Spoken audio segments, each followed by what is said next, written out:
Mr. Chairman, can we start now? Absolutely. Please go on. Thank you. Good morning, Mr. Chairman. Good morning, Commissioners.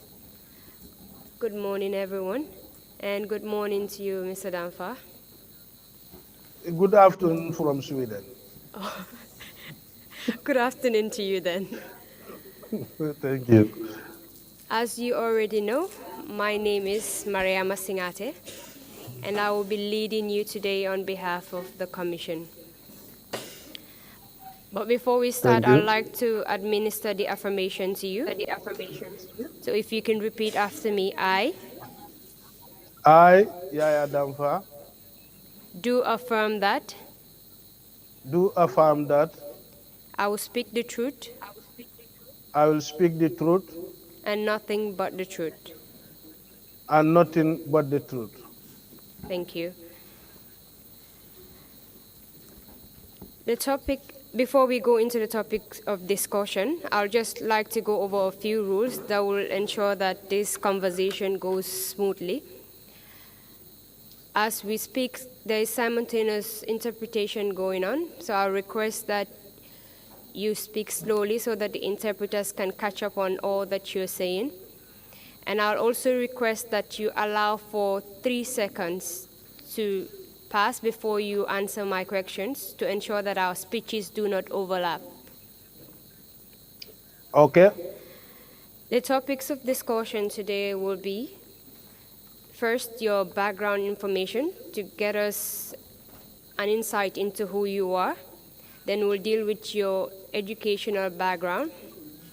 We'll briefly discuss your military background and your shift into journalism. Your work, your investigative work as a journalist and some of the major cases you followed. Your arrest, detention, and subsequent exile to Dakar. And your encounter with the NIA while in Dakar. And finally, we'll give you an opportunity to discuss the impact of all these events on your life and that of your family. And the commissioners will also be given the opportunity to ask you questions. Okay. Can we start now? Yeah. Can you please tell us your full names? My name is Yaya Damfa.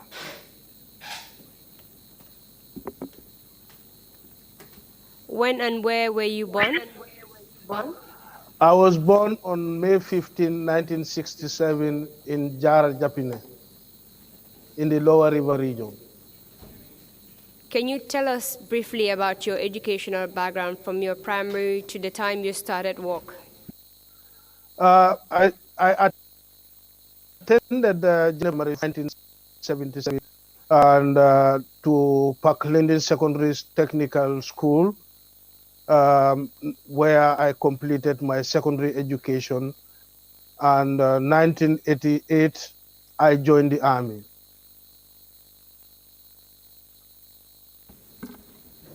For how long did you remain in the Army? I served 6 years in the Army. During those days, we signed 6 years contract, and I have my 6-year term in the Army. That is from September 1988 to 1995, October. I left the Army. After retiring from the Army, did you pick up another career? Yes, after I left the Army in 1995, I briefly stayed off for some time, and then I went into journalism in 1997. From being a military officer to a journalist is quite a huge shift. Can you tell us what led to that shift?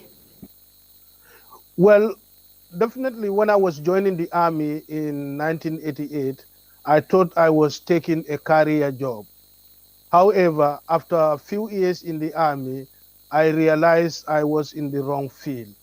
So after the completion of my 6-year term, I decided to disengage my services and pick route somewhere else before it was too late. How did you begin your journalist career? Well, when I left the army in 1995, I went. That was time of political fever in the country. That was from 1995, 96.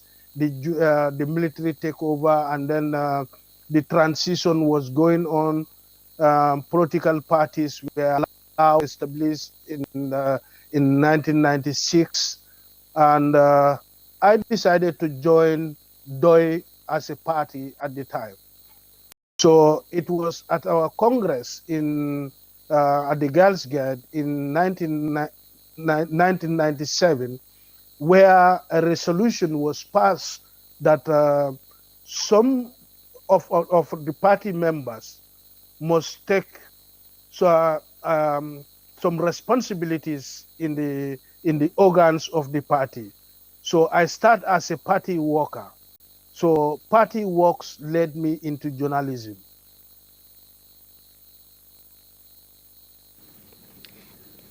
In which media house did you start your journalism career?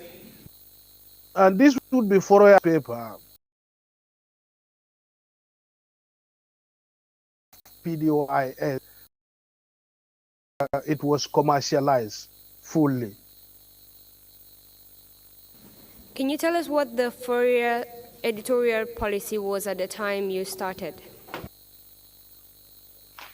Well, at the time, Fourier editorial policy was very strict because Fourier is a paper which was very much critical about the government those days. And that being the case, the editorial policy is guiding each other. And in that, as a journalist in Fourier, you must make sure that you verify all the reports or stories that you get before publication. So our editorial policy was very much strict. Even though we are critical about the government, we make sure that anything that comes out on the paper is nothing but the truth.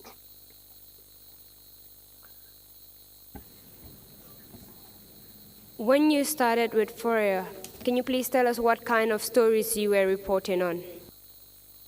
Well, those days in Fourier, as I tell you, Fourier was a very critical paper. So it was critical about the government, I mean. So that being the case, people at that time took Fourier as a complaint center. If once people's loved ones are arrested, in most cases, in fact, before going, instead of going to the police stations to look for their loved ones, they come to Fourier to complain the arrest or abduction of their loved ones. And I used to be an investigative reporter. I report mainly on cases of human rights abuses, detention without trial, torture under custody, disappearance, and among others. These are mainly the areas. I was mainly engaged on human rights issues. Can you please tell us some of the... I reported on a lot of cases. The most popular among them would be the cases of, how do I call them? The group from Fonyi. You have the Jesaja Kujabi case. I reported that. I followed it up, investigated and reported about Jesaja Kujabi's arrest, prosecution, and And also I reported on the case of Haruna Jammeh and Masi Jammeh. I covered I reported on the cases of the former chief of Fonyi Kansala, Muhammad Lamin Nyas, and Ndongo Mbub, Bubai Sanya.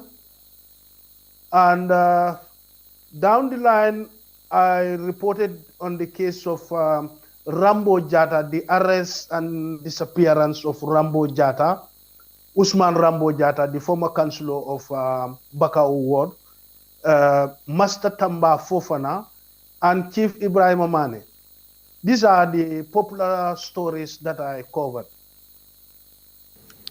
Can you please tell us about the first one, being the case of Jong Seba Kujabi? How did you come to know about it? Jisaja Kujabi's case was reported to our office.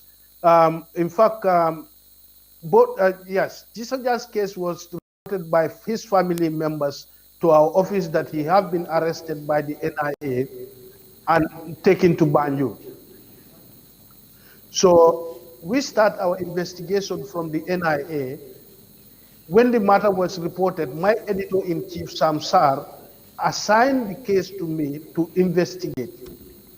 So first I went to Fonyi to confirm his arrest and those who arrested him.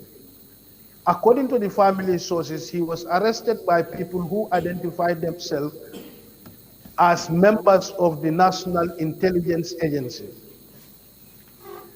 So I followed my contacts at the NIA and got confirmation that he was briefly detained there and later moved to Mile 2 Central Prison.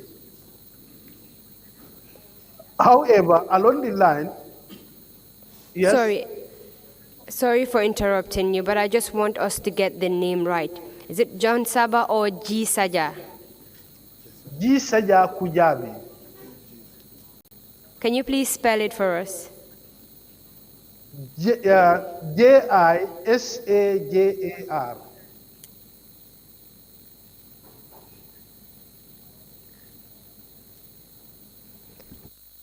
Go ahead, please. Yes. Later, this was in 2005. One day I got tips from my sources that he was charged and then going to be appeared in Birkama at the Birkama Magistrate Court, where I took fare from my office, Foroya, and went to Birkama. He appeared in the court. He was charged for cattle theft, in that he was alleged to have stolen some herds of cattle from Yaya Jammeh's farm in Kanilai, where he was in charge at the time. And in that court proceedings, he was represented by Lamin Jobate, that would be Baba Dindin Jobate. Lawyer Jobate was his counsel. He appeared on 3 occasions in that court, but after the third adjournment, he was taken back to Mile 2. That is where I last heard of him. Do you know where G Saja was arrested from? Magistrate Court was presided. Hello? Do you know where he was arrested? The place? Jisaja was arrested from Fonyi. That would be in the Fonyi Consular. And what was his position then? He was a close aide to Yaya Jammeh. He was somebody who was very close to Yaya Jammeh at the time, and I think he was in charge of the Kalilai farm at one point. You mentioned that he was arrested in connection of a theft of cattle. Do you know if the case was reported to the police? That was what he was charged with. He was charged for cattle theft. But knowing Jammeh, he could be arrested for any other thing.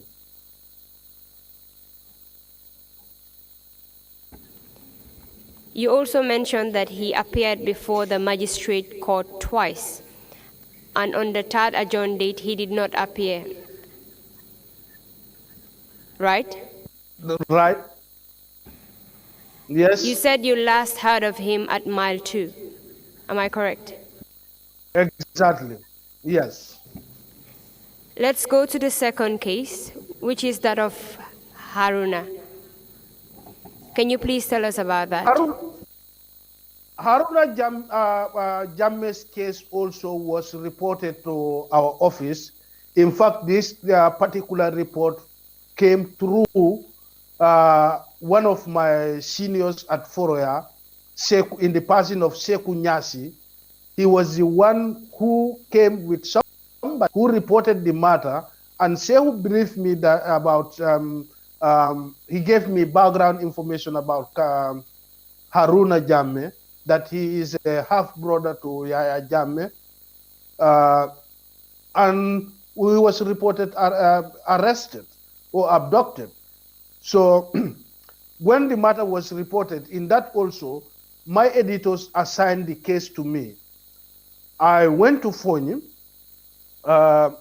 even though Kalilai at the time was a no-go area for many journalists, but I managed to go in there and talk to some people who confirmed to me that he was arrested by the NIA and some soldiers. But he was first taken to the NIA headquarters in Banjul, and later he also ended up in Mile 2 prison. So I followed his case, but there was nothing positive coming out. I couldn't get any further information. The last information I got about him was that he was last seen at Mile 2 Central Prison. So this was the time. After some time, we got another report that his sister, in the person of Mercy Jammeh, was also arrested.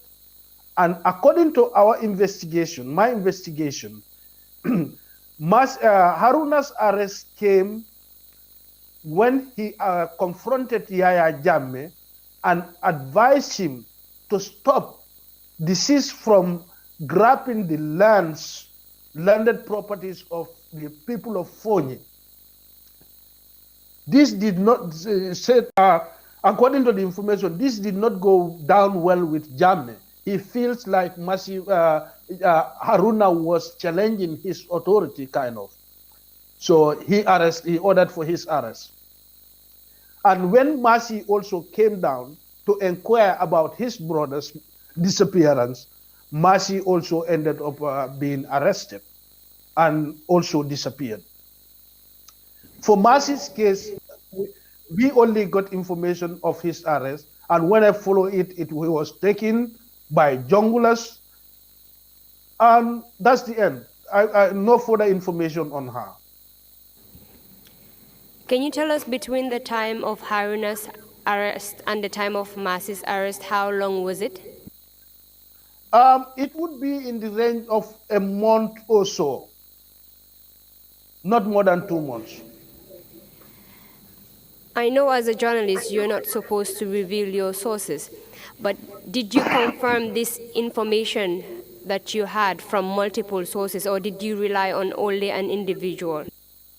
No, I speak to a lot of people. You know, as I tell you, Foroya at the time, even though we were very critical about the government, we are also very careful with what we report. In fact, this make us survive a lot of survive during the time of Jammeh. They may not like what we report, but thank God nobody would come and say what you wrote is not true. Normally, what they will complain is these are reports that we don't want you to report. But there was never a time that someone comes to challenge our report to say what you have written is not correct, inaccurate. When was this incident reported? In 2005.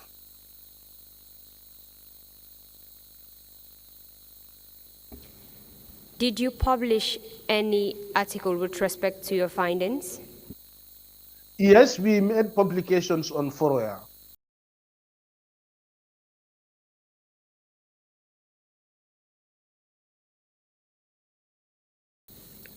Let's go to the third incident, that is that of Mohammed Lamin Nyasi. Can you please tell us about that? Yeah, it was also one day we got information at Foroya. Somebody came to report that the former chief of Fonyi Councillor and 2 or 3 other people were arrested. That is Bubai Sanyang and Ndongombu. Yeah, 2 other people. So I went to Sangaj, where Mohamed Lamin Nyasi is from. I went to his compound, and I was told that a pickup came sometime around the evening prayers, Maghrib prayers time. And after he was arrested, then they drove to Kankuntu, where Bubai Sanyang was also arrested together with Ndongo. Who was Ndongo Bub and Bubai Sanya? Who were those individuals? You've already told us that Mohamed Lamin Nyasi was a former chief. Who are the other people? Mohamed Lamin Nyasi was a former chief, and Bubai Sanyang is from Fonyi Kankuntu, and Ndongo Mbub would also be from either Kangajor or Kankuntu. But these are a group of people who are they were very close to him. They run errands for him, publicly and privately. Do you know what kind of errands they ran for Jammeh? This would include buying of animals like cattle, and yeah, organizing people to go and work on his farm. Do you know what positions, if any, they had with respect to working with Jammeh? Well, not actually. I don't know if they had any particular position or so. But this group were also alleged to have mismanaged some. They were cases connected to cattle theft here and there, and mismanagement of certain funds. You've told us previously that the case of John's, is it? Sorry, help me with the name. Gisaja. The case of Gisaja was connected to cattle theft. Is it the same incident as that of Mohamed Lamin Nyasi, or a separate incident? They were also accused of a similar case. These 2 incidents occur right at the same time? No, Gisaja was arrested well before the Nyasi and the 2 others.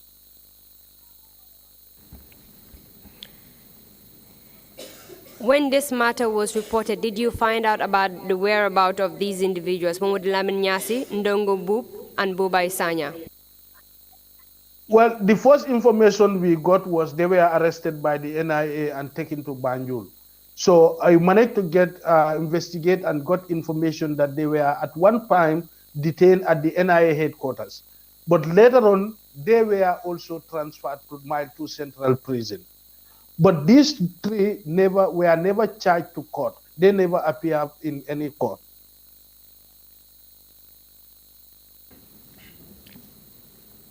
Did you eventually find out their whereabouts?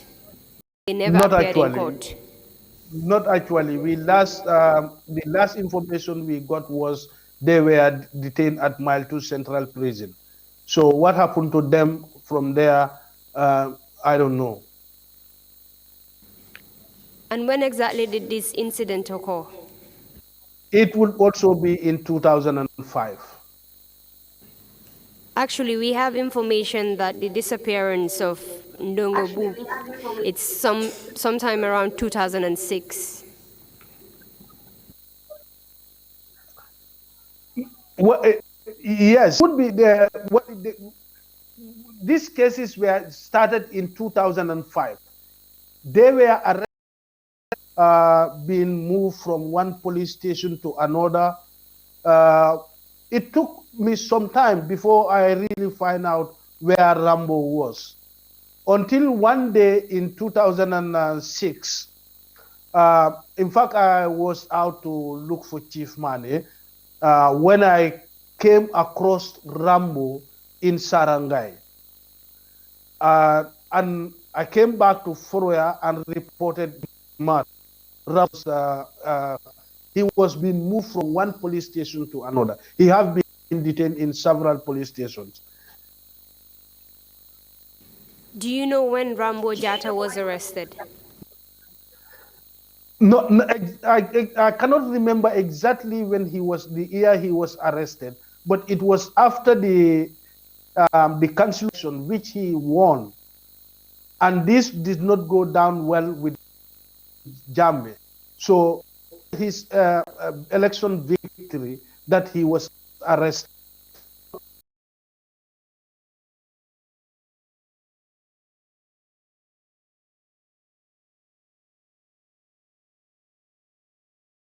Because of my investigation of Chief Mane's case, that I came across Rambo in Sarangai. Moving on to the case of Chief Mane, can you tell us how you got information about Chief Mane's arrest? Chief Mane's arrest, the information came to us, I think, a day after his arrest.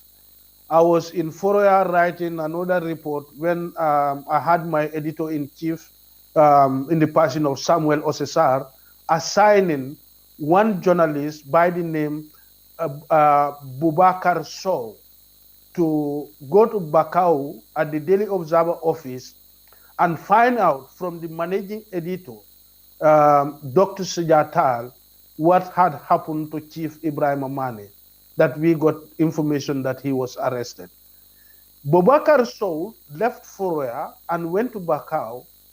An hour or so later, he came back running. And we all realized that he was panicked. And he reported to Samsar that when he went to Sujatal's office and asked him about the case of Chief Mane, when was he arrested or what was he arrested for? Saja asked him, where did you come from? He said, he used an F word to say, go and tell your editors this and that. And in the next minute, if I will call the NIS to come and pick you. So the young journalist came back home running. He came back to the office running. So we reported this to Samsar, the editor-in-chief. I was writing a report at the time. After finishing my report, I told Sam that I have interest in this and if he could assign that to me. That was how I was assigned. The case was assigned to me. So I started from Bakau, his point of arrest. I went to Observer, where this time around I did not approach Saja because I know he would be hostile. So what I did was I tried to talk to some of the journalists and other staffs present at the Daily Observer to get confirmation of Chief Mane's arrest. I was told he was arrested by plainclothes officers and taken to, and a police officer also was there, a non-police officer.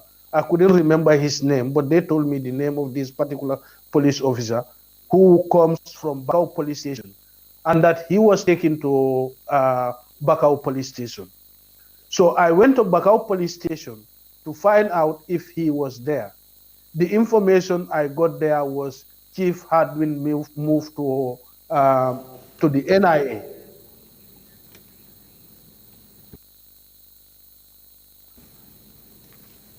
Okay, thank you very much. We will call you again on this particular issue because this is an issue of interest to the Commission. And we know that you have sufficient information with respect to Chief Mane's issue. So we'll call you once we start our hearing on it, and you will speak and testify as to all that you know about it.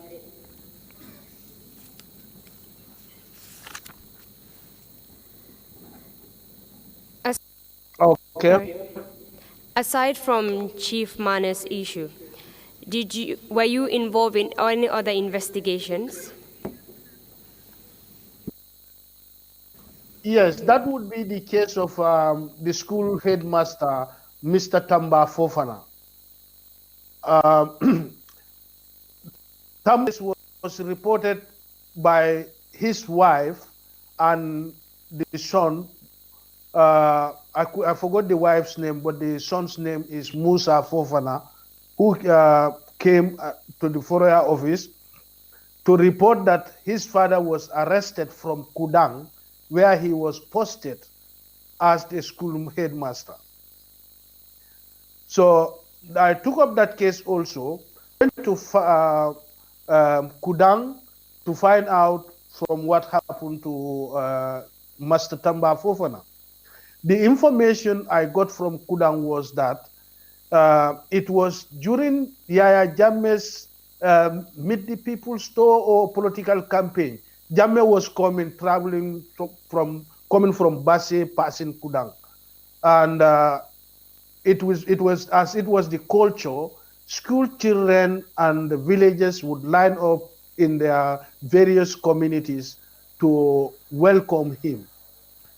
The headmaster Tamba Fofana is a handicap.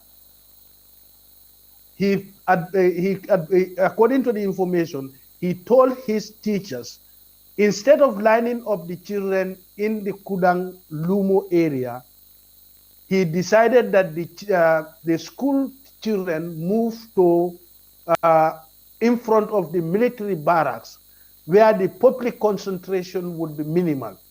Because according to them, Tamba so that Jammeh throws T-shirts and people normally scrambles. And the school children are young children who could be open, and that he wanted for the safety and security of his children. That's why he moved the children towards the military barracks. This did not go down well with the passing of Bunja Mama Sise, who reported the matter to the police. He reported the matter to Omar Jao, police commissioner in the area at the time, and that Bunja was Master Tamba is an opposition sympathizer. In fact, at one point, he allowed the opposition United Democratic Party to hold a meeting at Kudang football field. So based on this, Tamba was arrested. He was briefly detained around Birkamba, Bansang, and in December 2006, when I was investigating some cases, including the case of Kid Ibrahim Omane, I went to Fatoto police station in December 2006, and I wanted to see both Mr. Tamba Fofana and Chief Ibrahim being brought out from the cell and served with food. So I came back to Foroya and reported the matter. When I cited them, I first called my editor from Basse, Samsar. I went back from Fatoto, called Samsar, and I have cited these two persons. He asked me to return back to Banjul quickly. I went the following. He asked me to go to the police PRO and tell him that the missing persons who the police claim are not in their custody have been cited in Basse, in Fatoto, under the custody of the Fatoto police station.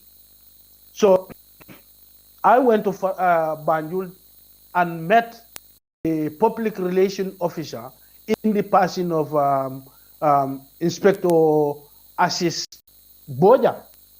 When I told Assis about my sightings, this is a man who normally gives me information anytime. If I ask anything that I approach him, Assis is very open to us. But approaching he normally gives me these informations without hiding anything.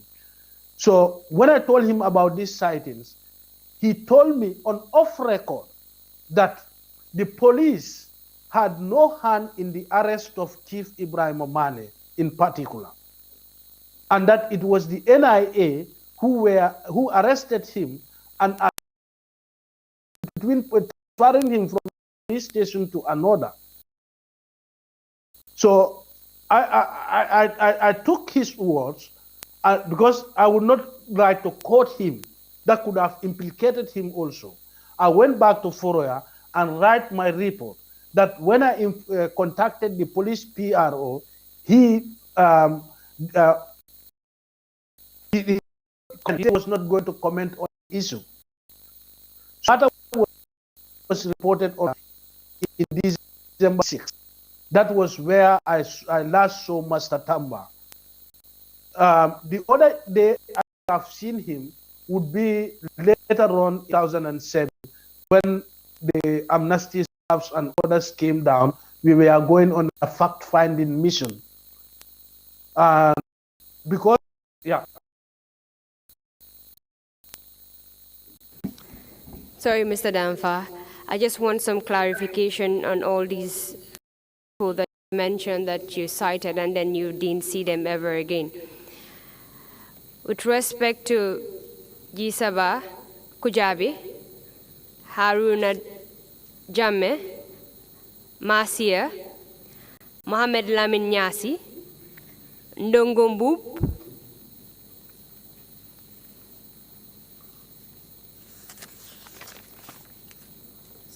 Babai Sanyang, and Master Tamba, and Chief Mane. Yeah. Do you know if since after their arrest, they were released eventually? It was Master Tamba Fofana who was released.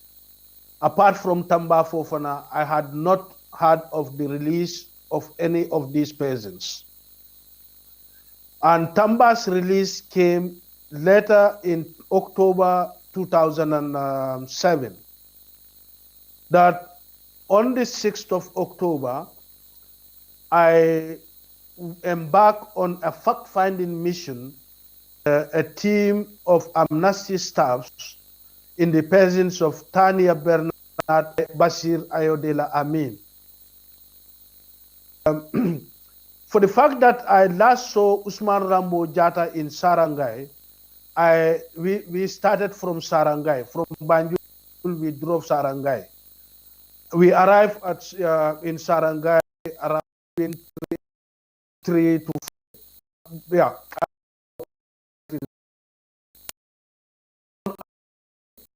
In fact, when we are approaching the police station, I saw Rambo Jata. He was brewing attire for the police. He was wearing a white singlet, sitting in front of the police station with the police and brewing attire for them. So I told my partners that the hefty tall man sitting there in the white shirt is Usman Rambo Jata. When we come out of our vehicle, we greeted them and introduced ourselves. Tania Bernard told them that they are staffs from Amnesty International on a fact-finding mission about the condition of detainees and also the working condition of security forces in the country. The moment that introduction was done, the police asked Usman Rambo Jata to go into the cells, take Rambo in. So Rambo's here saw an opportunity that I have been here for years, over 1 year. So now it's an opportunity. As they were pushing him, taking him back to the cells, he shouted on top of his voice, "My name is Usman Rambo Jata, the elected councillor of wards.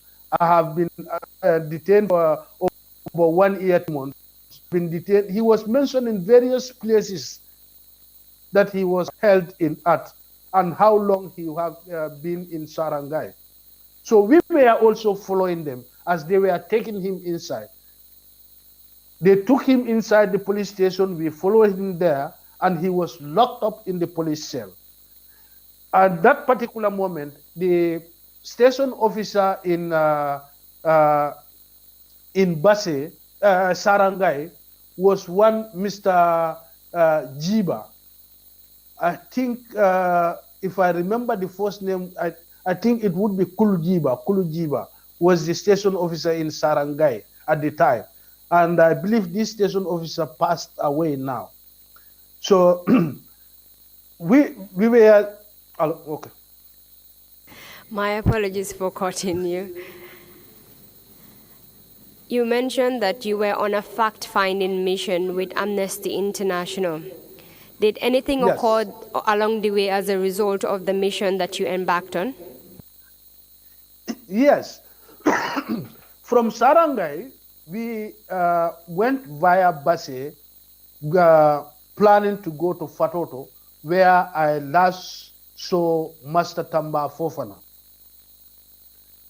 So we came down to Basse at around the Basse market. It was during the month of Ramadan. Myself and Bashir Ayodela Amin were fasting. So we wanted to take the opportunity of buying some foodstuffs so that if the time of cutting fast meet us in Fatoto or along the way, we can eat something. But before we even buy, a group of plainclothes officers and stood by, and then people pointing hands at us. So we find out what was it. And they told us, come, you are under arrest. He said, who are you? He said, they only identify themselves as NIA officers. So they put us in our own car, vehicle, and took us. Instead of going to the police station, they drove us to the Basse Mansajankunda, to the residence of the divisional commissioner. As at the time they were arresting you, did they tell you the reason for your arrest? No, never, not at all. How did they act towards you when they were arresting you? Well, they were like, if you have found your missing ships, you are trying to put them together, trying to, wave us like if everyone was, they surrounded us kind of, and telling us we are under arrest. But apart from telling us that they are NIA officers, they never tell us the reason of our arrest, where they are taking us, or the name of the persons arresting us. Did you identify yourselves to them as a journalist and also your partner as someone that works for Amnesty International? No, we did not get that chance. We were not given that opportunity. But on arrival at the commissioner's den, we in fact tried to introduce ourselves that these are Amnesty staffs, and I'm a journalist who is guiding on this tour on a fact-finding mission. And that before these people come down to Banjul, they had got clearance from the Inspector General of the Police and also from the Office of the President. There was a clearance sent to them. In fact, when they called finally to speak to the Inspector General of Police, Benedict Jammeh, then Benedict Jammeh was in the UK. He told them, well, I'm in the UK right now, I'm here with you, but go to Banjul, because they came on the 4th. On the 5th, we had a training session for journalists and media, human rights organizations. So on the 6th, we departed to go to to go on the field exercise. So we tried to explain all this to them, but no, they did not even bother to take any statement from us. We were parked at the commissioner's office like that. They were calling everywhere. I don't know who they are calling or where they why they are calling. So it was during the course of that, because this was around sharp 5 o'clock. When they were arresting us, I looked at my clock. It was 5 p.m. in the evening. We were at the commissioner's office until 6:30. So I remember that we had our luggages and the laptop vehicle, which was parked somewhere outside the commissioner's residence. So, and contains a lot of information. The few days that the amnesty staff had in the combo, we interviewed with a lot of people, from media, heads of houses, politicians, and other human rights organizations. So in the NIA and their trend of operations at the time, I fear that if they got access to those interview papers and the laptop edition, other people might also be arrested. So I managed to escape from where we were held. I sneaked out. Thank God nobody talked to me or see me, or I don't know why. I went out. I found the driver was sitting somewhere outside. I asked him to drive the car. I joined the car. He drove us back to Basse. On arrival at Basse town, I went straight to a telecenter where I made calls to my family, my office, Foroya, the Amnesty International office in Senegal, and the UK, informing them of our arrest and where we were held. At that point, where was your partner? And you also mentioned earlier that you had several security men who came to arrest you. Where were these security men? They were all in the room. They were all in the room. But I don't know, I sneaked out. When I went down, I made a call. After making that call, I went to my friend Ibrahim Ellis Marena, where I asked Marena to offload the baggage of our vehicle and take them to a safe place.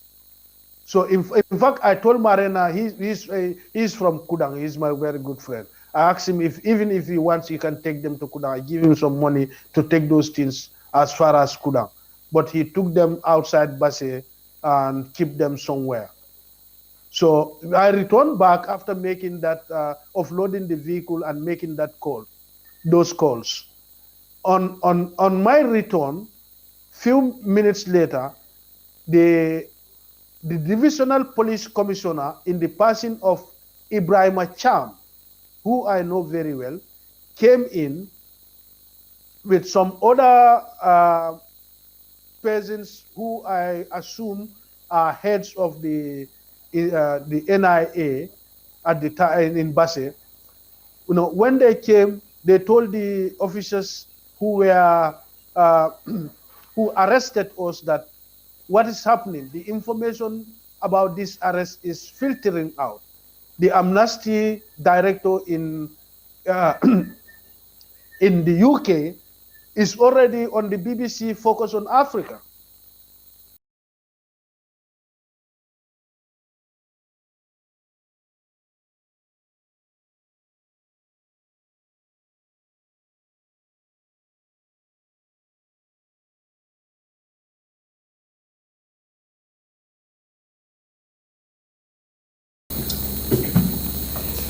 You mentioned that you sneaked out for a couple of probably minutes and then came back.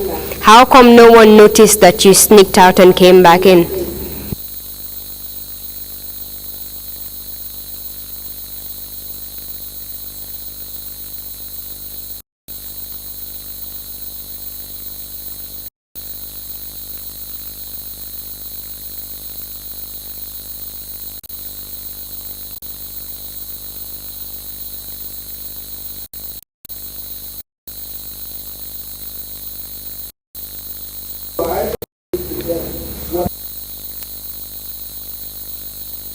At the time you were in the commissioner's office, did they tell you the reason why you were there, or did they ask you any questions with respect to your work?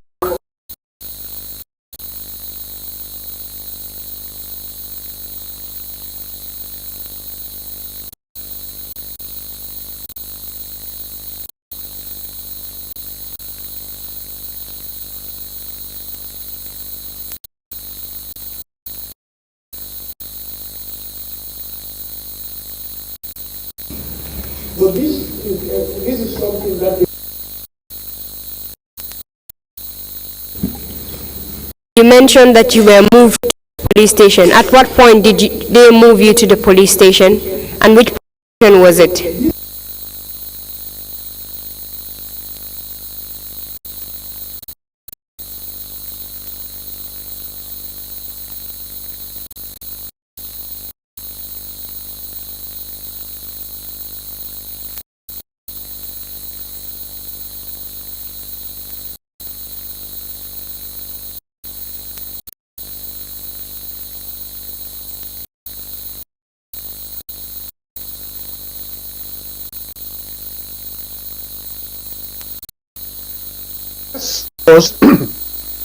but the law says before you was in the cells, you must charge us.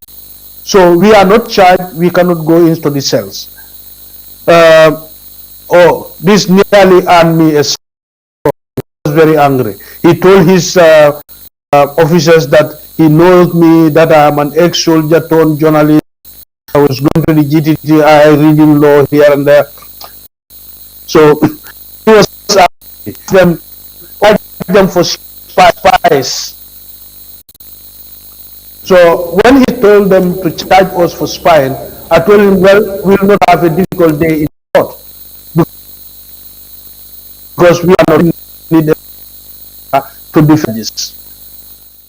So they wanted to take our cautionary and voluntary